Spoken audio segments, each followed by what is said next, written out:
Hi everyone, welcome back to Learning with Leah. I'm so glad you could join me today. As you might know, I have been doing a series on different tenses, and I plan to go through all of the tenses with you. So we have done the simple past, the simple present, and today we are talking about present continuous tense.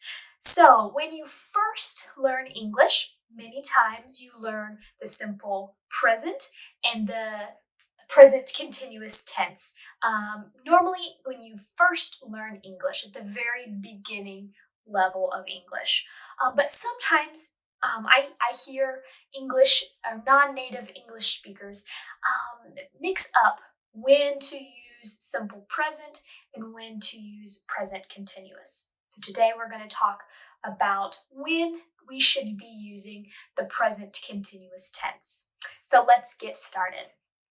First, I want you to remember and to know that the present continuous tense is the same as the present progressive tense.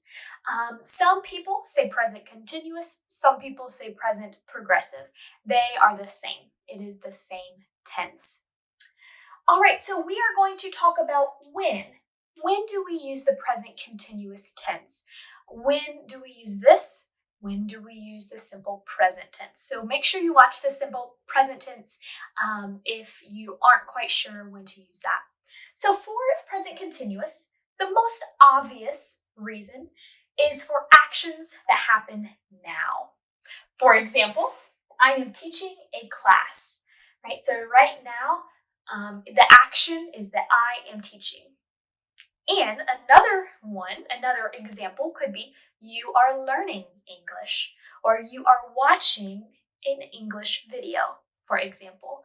It is when an action is currently happening right now, right? So I am waving, for example. Okay? So that is the most, I guess, the largest time that we use the present continuous tense. Number two, for longer actions. So actions that are not just right now in this minute, but maybe are a present action, but maybe they continue for a long time. For example, she is studying to be a doctor, right? That happens over many years, but it is still a present action. So present continuous can be used right now in an action very specific to right now, or could be an action over a long period of time that is still in the present time. Number three, something that is temporary. If you remember in my simple present video, I talked about how simple present we use for permanent things that are permanent. For example, I live in the United States. That's a permanent thing. But on the opposite, for temporary things, we use the present continuous tense. So we are visiting my sister in Texas. So I live in Ohio, and if I were to go to Texas to visit my sister, I don't have a sister, but this is an example, that is something temporary, right? It's not permanent. Something that happens, it's not something that happens forever. All right, and number four, repetition with always. So when we are talking about things that are it is a repeated action over a long period of time, or over a period of time in general, we can use the present continuous tense. So let's read the example. Thomas is always coming to class late. Normally, when we talk about repetition with always, normally it's a negative thing. When we're talking about something negative that has repeated often. And we use the word always, or we can use the word constantly, which is a synonym. So Thomas is always coming to class late. I could say Bill is constantly turning in his papers late. So those are negative actions that have happened often. Now, don't get confused. because we can use the word always as a frequency word. And when we talk about simple present, when I talked in the video last week, with the simple present tense, we talk about frequency. And we use simple present to use frequency words and refer to things when we talk about how often they happen. So when we talk about frequency of something occurring, we use simple present. But when we're talking about a negative action that happens a lot, we use always for that, then we use the present continuous tense. So that, make sure you pay attention. We might use always in both simple present and in present continuous. Okay, number 5, for trends. So trends, things that are happening in the world, trends and patterns, you might use the word patterns that you see in the world, we use the present continuous for. For example, online shopping is rapidly growing, right? Because of COVID, because of the coronavirus, many people are shopping online now, right? So that is something that is a trend. It is happening in our world. It's a pattern that has happened that we can use the present continuous for. And lastly, future plans. So we can use the present continuous to talk about the present, but we can also use it to talk about the future. So we use the present continuous to talk about the future if something is happening. For example, you are going to the library tomorrow. Okay. I might say to maybe if I'm talking to my brother and I say, "Oh, you're going to the library tomorrow. Can you drop off a book for me?" Right? Since I know that that is a future action, I can use that. So these are 6 ways that we can use the present continuous tense and use it correctly. So now let's look at how to conjugate them correctly. So in order to conjugate or to change the verb into the different tenses, you need to follow this rule. So for present continuous tense, it's very important because we use the be verb, right? So the be verb is when we use am, are, and is, okay? So when we conjugate the present continuous tense, we start with our subject, right? So our subject, I, you, he, she, it, we, you, and they. And then we add our to be verb. So again, your to be verb, you'll need to remember how to conjugate this correctly. So for first person singular, we use am. For second person singular, are. Third singular is. We are, and then all the plural is are. So the 2 that are different for to be verbs is first person singular and third person singular. All of the other ones are the same. So this is important to remember. Next, we have subject, to be, and then our verb that has an ing at the end. So that is how you know it is present continuous, because it has the be verb and it has an ing. Okay, that's so important. So as you can see, all you do is you take your verb and you add ing. That's the only change that happens. Walking, walking, walking, walking, walking. Okay, so let's look at some examples. Again, subject, to be, and then verb plus ing. So some examples are the following. I am doing the dishes. We use a subject, our to be verb, and our ing verb. You are reading. Okay, same thing here. He is mowing the grass. We are studying together. They are traveling next month. Right? And all of these, we start with our subject. We then change to our to be verb. So am, are, is, are, and are. So the 2 that are different is your first person singular and your third person singular. and then we add, right after, we add our verb with ing.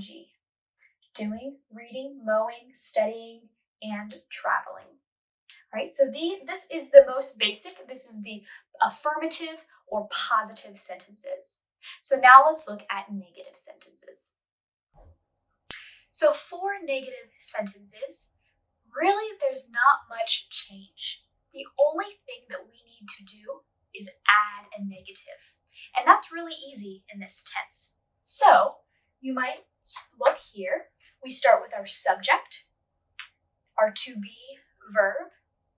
Then we add our negative. We have to show it's negative, so we use the word not. And then our verb plus ing. So the only difference for negative sentences is just to use not in between our to be verb and our ing verb. It has to be in between. It cannot be before and it cannot come after. It has to be in between. All right, so let's look at the sentences. I am not sleeping. You are not sleeping. He is not sleeping. She is not sleeping. It is not sleeping. We are not sleeping. You are not sleeping. They are not sleeping. So the only change is the not. You just add not to make the sentence negative. We still have to make sure we have the correct form of be, right? We use our subject, our correct form of be, then we add the negative, and then we add our verb with the ing. So that is how to use negative sentences. Pretty simple. So let's look at some examples. So I'm not going shopping. You're not driving. She's not submitting the paper until Tuesday. We're not leaving today. They're not working hard. So again, we use our subject. We add not, as you can see, our negative, and then we add our verb that has the ing.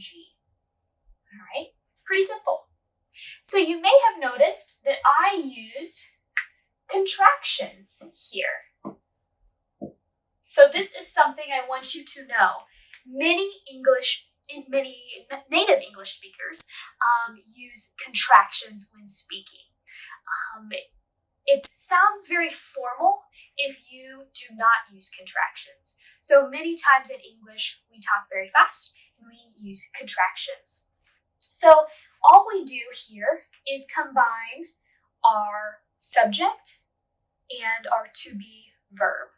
All of these can contract, which means we take the words and we push them together, so there are less syllables to pronounce. It's less to say. So I am is I'm. You are is your.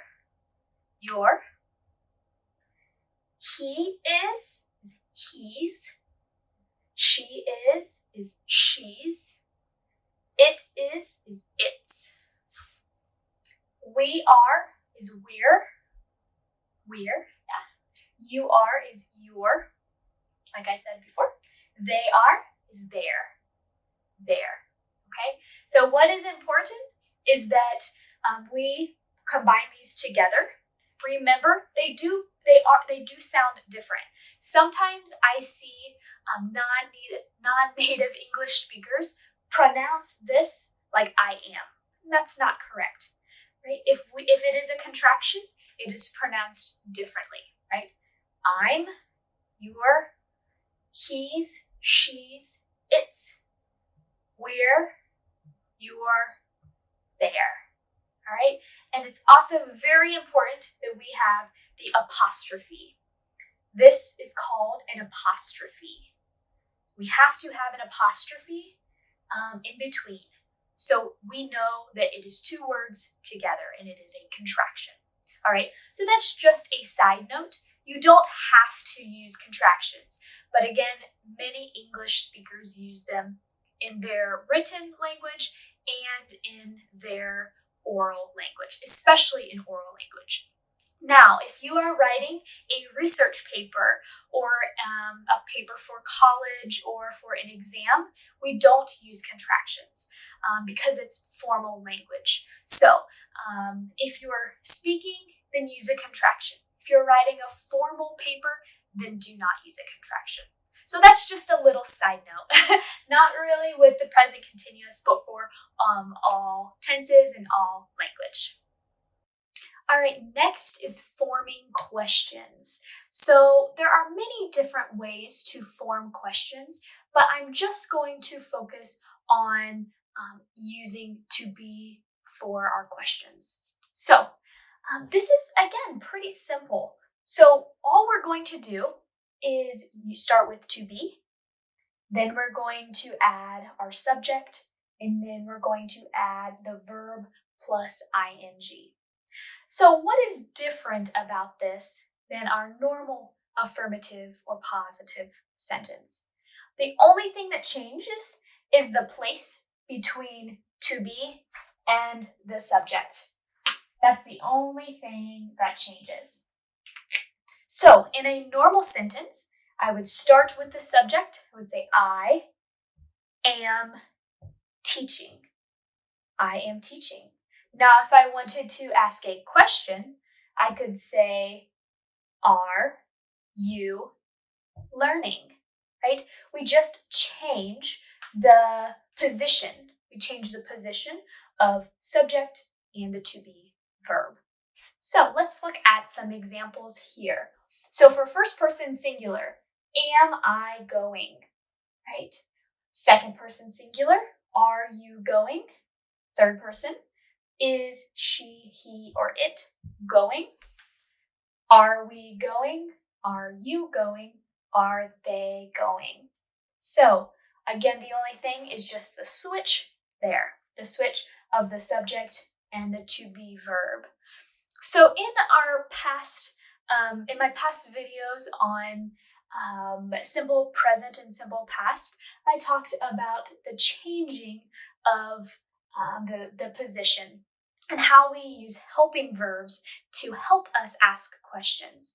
Well, with the present continuous tense, because the to be verb is already here and we use the to be verb in the sentence, we don't have to add another helping verb. We only use one helping verb.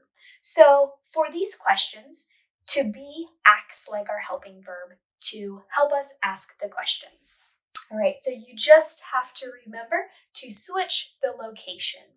All right, so we start with our to be, then we use our subject, then we use our verb. All right, and again, just remember which to be we should be using. Is it am, are, or is? So now let's look at some questions and some examples. All right, am I going to watch a movie? I might think to myself, am I going to watch a movie tonight? Do I have time?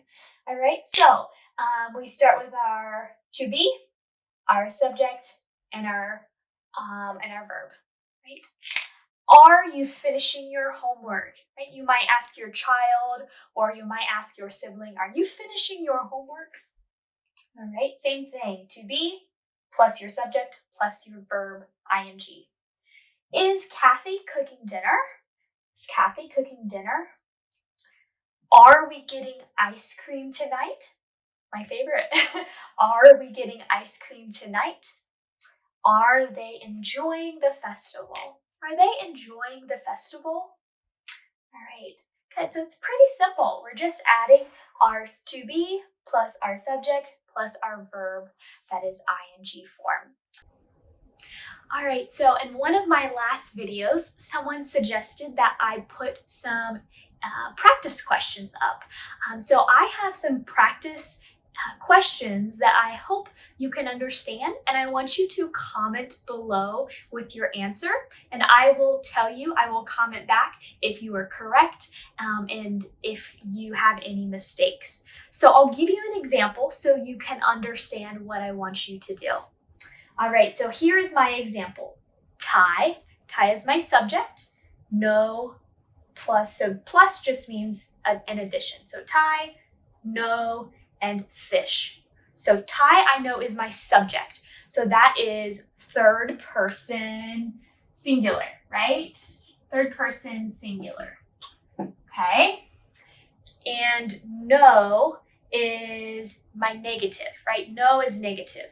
So in present continuous tense, we have to use not, okay? And fish is my verb. So I know that I want to change fish into the present continuous tense. So I need to use this to create a present continuous tense sentence.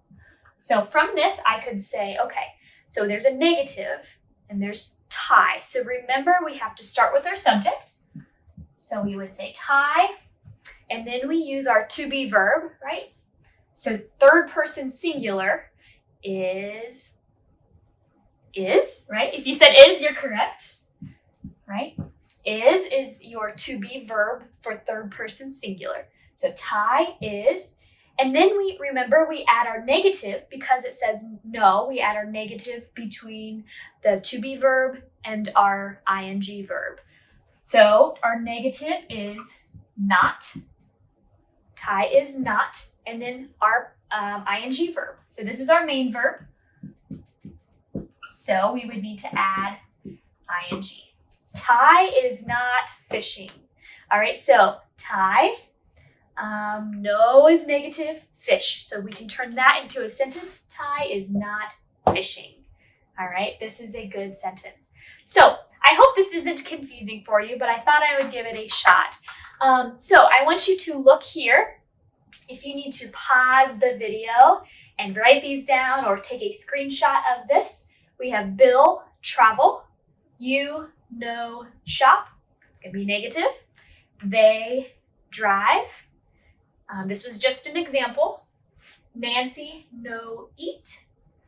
I want you to write a question with the subject it and work. And then you and me. So that's going to be we, right? And cook. And then a question with May and Julio as your subject. That's two people. So make sure you remember what person that is. And then dance. Okay, so just take a screenshot and I want you to comment a sentence like this. Make sure it's a complete sentence, and I will comment back if you are correct or if you have any mistakes. All right, everyone, thank you so much for watching. I hope this was helpful. Of course, you're always welcome to comment below with a suggestion or with a question if you have any. And so thank you so much for watching. Make sure you subscribe if you have not already. I would love to have you join us in more videos in the future. All right, see you guys. See you next time.